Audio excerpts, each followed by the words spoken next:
सतीश चौधरी जी से मैं गुजारिश करता हूं, जो महासचिव हैं, 2 मिनट में अपनी बात खत्म करेंगे, मात्र 2 मिनट में बिना संबोधन के बात करेंगे। सतीश चौधरी जी।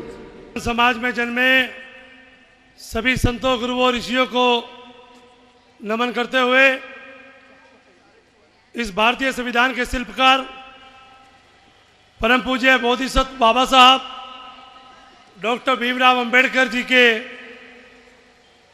122वें जन्मदिवस के मौके पर आए हुए मेरे सभी बाबा साहब को मानने वाले अनुयायियों और इस बहुजन समाज पार्टी के बामसेफ, DS4 और BVF के जन्मदाता मान्यवर कांशीराम साहब को नमन करते हुए उत्तर प्रदेश की 4 बार मुख्यमंत्री रही वह बहुजन समाज पार्टी की राष्ट्रीय अध्यक्षा एवं सांसद बहन कुमारी मायावती जी को अपना आदर्श नेता मानते हुए आज इस मंच पर मौजूद आज की सभा के चीफ गेस्ट माननीय ML तोमर साहब, MLC उत्तर प्रदेश, व मंच पर विराजमान सभी सम्मानित लोकसभाओं के कोऑर्डिनेटर, जिलाध्यक्ष, विधायक, पार्षदगण और मेरे सामने बैठे सभी बुजुर्गों, नौजवान साथियों, मेरी माताओं, बहनों, आप सभी को मेरा क्रांतिकारी जय भीम और आपको मेरी ओर से इस पावन मौके पर हार्दिक दिल से आपको बधाई देता हूं कि आज हम उस महामानव का जन्मदिन, जन्म जयंती मनाने का सौभाग्य हमारी लोकसभा में इधर प्राप्त हुआ। कठिन परिस्थितियों के बावजूद भी कल रात को 8 बजे इतनी तेज आंधी आई कि सारा पंडाल का पंडाल उखड़ गया। फिर लगाया, रात को 2 बजे फिर आंधी आई, रात को 2 बजे फिर पंडाल सारा उखड़ गया। मगर सुबह को फिर लगे, सुबह 7:30 बजे फिर लगे, फिर दोबारा पाइप गाड़े और फिर 11-12 बजे तक फिर सारा पंडाल तैयार हुआ। क्योंकि कांशीराम साहब एक बात कहते थे कि अगर तमन्ना सच्ची है तो रास्ते निकल ही आते हैं और तमन्ना में खोट है तो बहाने मिल ही जाते हैं। There is a will, there is a way.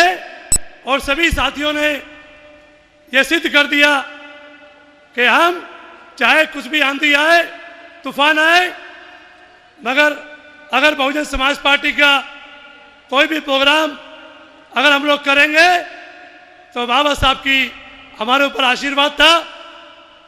और बाबा साहब तो टेस्टिंग करते रहते हैं, महापुरुष टेस्टिंग करते रहते हैं।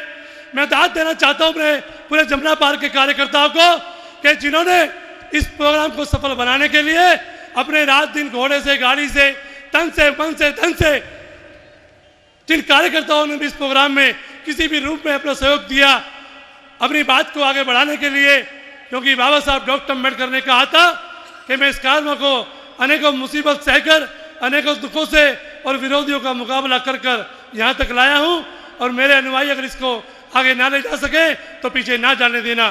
बाबा साहब डॉक्टर अम्बेडकर ने यह भी कहा था कि political power is the master key by which you can open each and every lock, यानी राजनीतिक सत्ता वो मास्टर चाबी है जिससे हर प्रकार का ताला खोला जा सकता है। बाबा साहब डॉक्टर अम्बेडकर ने पार्लियामेंट के बाहर आज बहुत लोग गए होंगे और मैं अक्सर कहता रहता हूँ कि पार्लियामेंट के बाहर बाबा साहब की स्टैचू लगी है। स्टैचू तो आप लोग देखते हैं पर उसके नीचे 2 लाइन इंग्लिश में लिखी हैं। उस पर लिखा है कि capture this temple of power for your emancipation, कि सत्ता के इस मंदिर पर आपको कब्जा करना है अगर आप अपनी मुक्ति चाहते हो तो।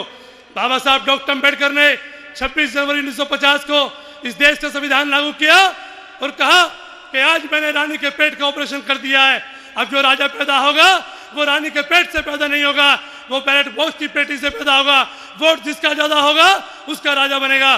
बाबा साहब डॉक्टर अम्बेडकर ने MA BA पास को भी 1 वोट का अधिकार दिया, अनपढ़ अंगूठा टेक को भी 1 वोट का अधिकार दिया, 1 करोड़पति को भी 1 वोट का अधिकार दिया, 1 खाकपति को भी 1 वोट का अधिकार दिया, एक आईएएस अफसर को भी एक वोट का अधिकार दिया, उसके चपरासी को भी एक वोट का अधिकार दिया, एक पुरुष को भी एक वोट का अधिकार दिया, एक महिला को भी एक वोट का अधिकार दिया, एक प्रधानमंत्री को भी एक वोट का अधिकार दिया, उसके चौकीदार की वोट को भी एक वोट का अधिकार दिया। इसका मतलब यह है कि सबके वोट की कीमत एक होती है और ना किसी की कम और ना किसी की ज्यादा। फिर कौन सा कारण है कि इस देश के अंदर बहुजन का शासन नहीं आता? अरे वोट हमारी ज्यादा है। माननीय कांची राम साहब ने नारा दिया कि वोट हमारा, राज तुम्हारा, नहीं चलेगा, नहीं चलेगा। पर दिल्ली के लोगों, आप लोग ये सोचते हैं, कांग्रेस के लोग आपको ठेंगा दिखाते हैं, बीजेपी के लोग ठेंगा दिखाते हैं, शीला दीक्षित पिछले 15 साल से ठेंगा दिखाती है कि वोट तुम्हारा और राज हमारा चल रहा है और चलता रहेगा।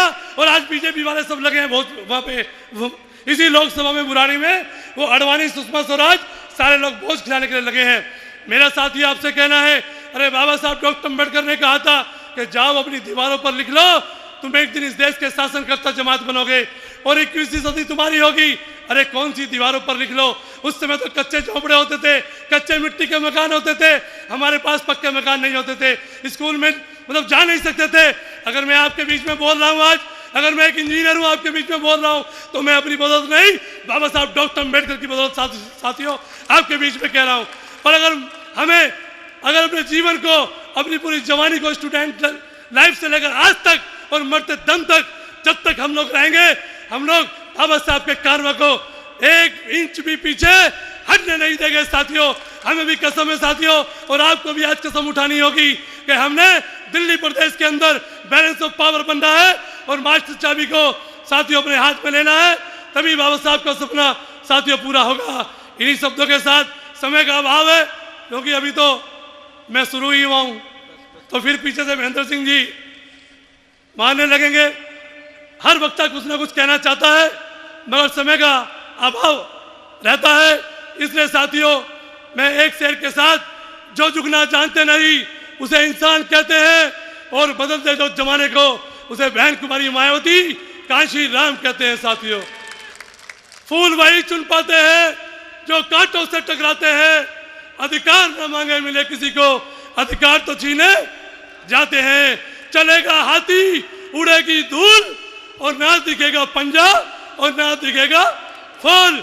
दिल्ली विधानसभा सेमीफाइनल है, इसमें शीला दीक्षित को कुर्सी से खींच के नीचे गिराना है और फाइनल मिशन 2013 है और पार्लियामेंट में बहन कुमारी मायावती जी को हम लोगों ने साथियों प्रधानमंत्री बनाना है। जय भीम, जय भारत, नमो बुद्धाय।